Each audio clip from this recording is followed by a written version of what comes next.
Hello, welcome to Excel Highway. In today's video I want to share with you a COGS calculator that I built for FIFO and LIFO based cost of goods sold. Using this file you can track your costs based on either accounting method very easily, and you'll also have this dashboard that shows you the end results. This is an improved version of a file I created a few years ago that was based on Excel functions. Here I'm using VBA code to generate the results very quickly and very easily. What does the file include?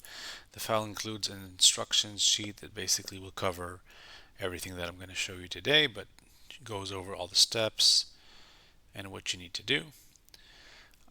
The sales sheet is where you input your order number, the date of the order, what is the product, and the quantity that was sold.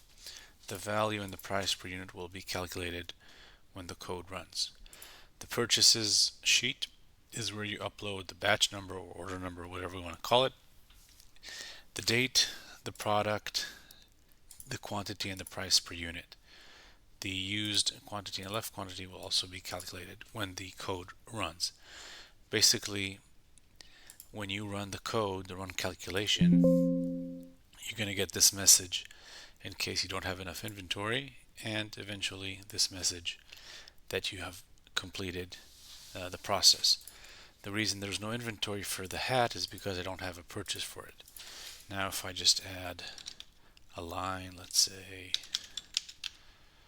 for hat,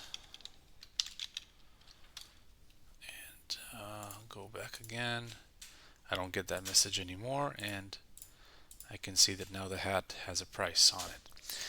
So that just tells you that I sold something I didn't purchase, which doesn't make sense.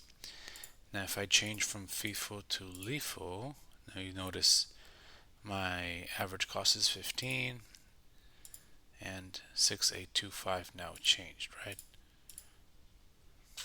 Okay, so the price changed because now I have different price per unit for different items. So you see pants, or what is it, t-shirt, 5.5. Let's just really change it so it's more dramatic. Let's say 12, and jeans, let's put here 25. Okay, so now it's 8.5 and 19 for LIFO, and FIFO you see it dramatically changed.